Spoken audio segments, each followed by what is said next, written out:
Cassowary, the name, it came from I mean, I've always been obsessed with the bird that is cassowary, the most dangerous bird on earth.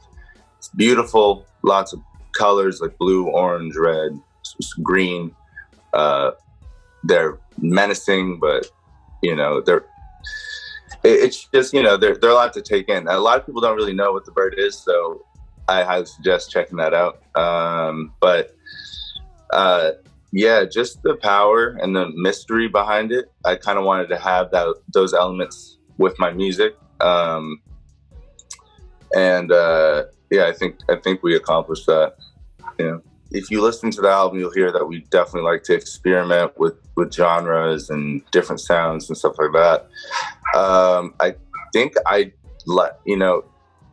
my music is often a reflection of what I'm listening to at the time or what I was listening to during a period, and then like experiences that, influence the lyrics and what have you. So,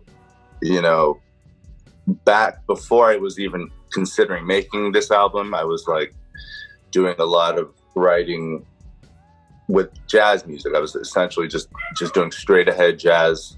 That was just because that was what I was listening to at the time. I was just only listening to jazz, and it was like, that's a lot. So I at a certain point, I started to listen to other stuff and experiment with just like, I kind of had this negative approach to music. It was very like, kind of like competitive. It felt like the jazz world.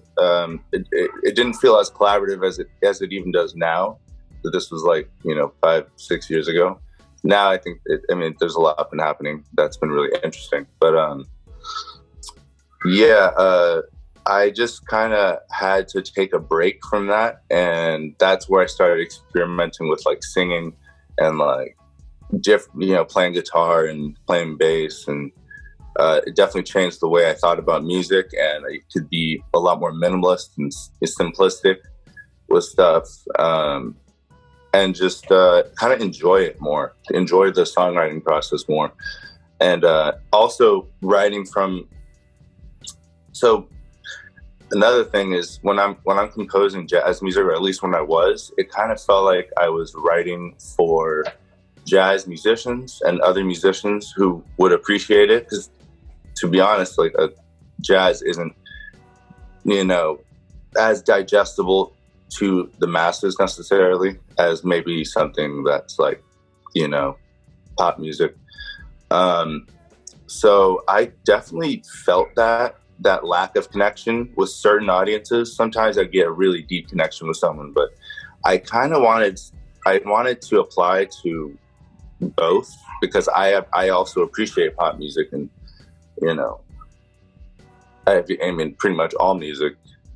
So I definitely wanted to branch out in that way and kind of diversify my fan base as well. And it was also just, like I said, a lot of fun to write different styles of music. And I'm still doing that, man. Like the new shit that I'm working on is also just, I surprised myself with that shit. So I think it's going to continue to get weird.